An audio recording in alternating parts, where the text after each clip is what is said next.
Heyo. So this past weekend, Schlockenau Films had a booth at the Living Dead weekend at Mahoning Drive-In and posted all kinds of stuff about it you've already seen. But directly across from us all weekend was the lovely gents at Severin Films. I'm sure if you watch anything that I do, you know who these guys are. So their table was across from us all weekend. So aside from bothering them all weekend with talking about B movies and stuff like that I'm sure they were just like, oh god. we picked up some really cool crap, not crap, exploitation schlock loveliness. I saw some copies of some things I had never seen before, so I picked them up. But one of the things that I really wanted to show off that Severin put out is this new release of Mardi Gras Massacre. The slipcase it came in. Pretty dope.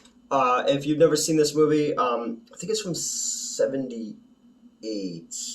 But this is a fucking weirdo flick right here. And the reason that I wanted to show off this one was some of the cool goodies they also put out. They did a Mardi Gras Massacre comic book, which I have to be careful what pages I show because there's quite a bit of nudity in it. But it's extremely well done, and it's the kind of the beginning of the story with the first prostitute that he kills in the movie. Again, I have to be very careful what I show.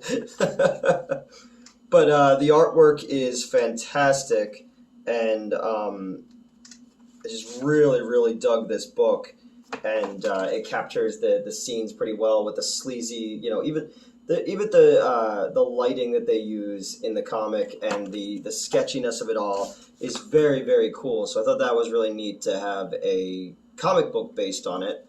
But then they also did fucking paperback based on, of the adaptation of the movie as well. And it's just words, whatever. It's over 300 pages. But I collect adaptation paperbacks from movies from the 70s and the 80s. I got a whole bunch of them. And when I saw they were doing this, I was like, oh, this is so cool. And it's fucking thick, too. Like, I'm really looking for it. I read the comic. It sticks pretty close to the movie. I'm very excited to read the adaptation, though, of this, because this movie is bizarro trash. It's almost like surrealist art porn. There's choices in the movie that I want to believe are intentional, but I think it was just a happy accident. There's these fucking, aside from the fact that the acting looks like the people just saw the script the day they got there, I'm like, this is what I'm saying, okay. There's jump cuts in the movie that are just fucking hilarious. One of my absolute favorites is the killer drugs these women, and they're sitting there fine as he walks out of the thing, and then there's a jump cut, and then the both of them are laying on the floor completely, and then he re-enters the room. The killer always has the most amazing way of saying, evil. Tonight I'm looking for the most evil woman in this bar. He's even fucking threatening when he calls for Chinese food at one point, and a fortune cookie. It's the actor playing the killer has to be like doing it on purpose. It's the only way that I would accept this. And it's just a lot of scenes of prostitutes. He's looking for the most evil women so he can send them to this god that he worships. And there's like lines where women are like, I could take any evil contest, and I'm just like, nobody can say that with a straight face. I want to believe that they did this on purpose. And it's just lots of shots of completely naked women spread eagle on a table. Really not convincing shots of him digging into their chests and pulling guts out and stuff like that. It's got a little bit of a Herschel Gordon Lewis Blood Feast vibe to it in a way. But it's also just got this like sleazy 70s soundtrack. Their attempt at giallo lighting and a lot of dudes with mustaches and comb overs and it's just beautiful garbage, and it's definitely one that you can watch with some people and really have a fucking good time with and laugh about, because it is just bizarre. And the 2K restoration they did on this is fantastic, because I'd only seen this on a bootleg VHS back in the day. So Severin Film, you're doing, you know, the Lord's work. And apparently the 2K master they have is the best one that survived Katrina, where I guess you know, the original negatives were pretty much lost. They had to work off what they had. I watched this the other night. The transfer is really good.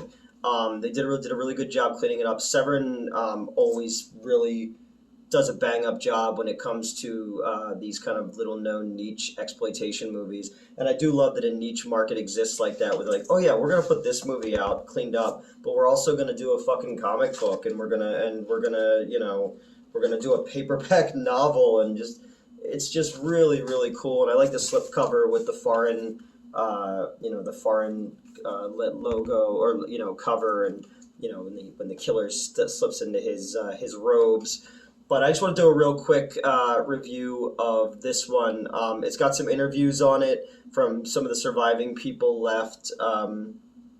You know, it's the first victim, the redheaded stripper girl, is the one that they interview in here. It's got the you know, the trailer on it. But again, it's just a 4K restoration I was really impressed with. And if you get a chance to pick it up, if you're into these kind of movies, like people who collect stuff from Severin, to grab the comic book and grab the you know, the paperback novel as well, because it's just really cool that anybody's doing this kind of stuff. It, you know, as people move away from physical media, it is cool that there still is a niche of people, because their table over the weekend was fucking jam packed with people constantly, and you know, just talking about things that they have. They have Overboard, the Kurt Russell and Goldie Hawn movie, because I guess in a kind of Me Too era, people frown upon that movie, and I get it, yeah, I understand, but I fucking love that movie with like all my heart, and my mom loves that movie. We're both Goldie Hawn and Kurt Russell fans, and that movie was on constantly when I was a little kid. I avoided the remake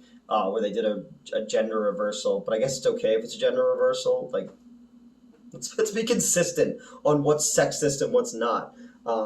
You know, but it's like in the new Star Wars movies where, you know, anytime a man makes a mistake, it's the, you know, fucking shunned and looked down on. But then, like, Holdo can do what she does, and everybody's like, you know, let's be consistent.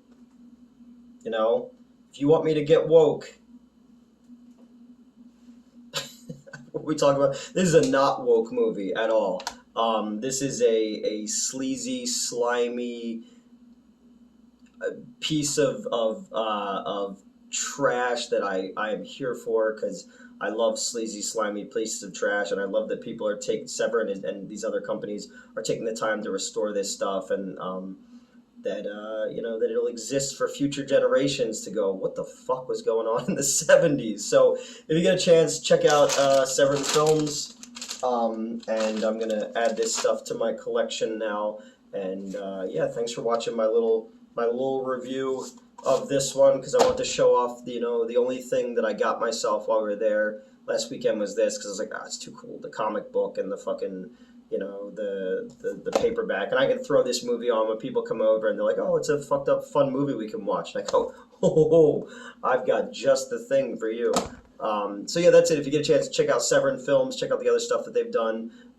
So much good shit. My Shocking Dark is from them, and my Al Adamson, you know, box set is from them. They're doing a Ray Dennis Steckler one, Cash Flag. So I'll have like Ratfinka-Boo-Boo and like the Incredibly Strange Creatures Who Stopped Living and Became Mixed Up Zombies. There's a movie title. It was the first monster musical, basically. It's not. Mystery Science Theater did an episode of it. It's never really in the parlance of like Rocky Horror Picture Show and something like that, but it's definitely an oddity worth checking out. It's like Fangs, the Egyptian Rocky Horror. That was one of the scripts I wrote for that they actually went with for that other thing.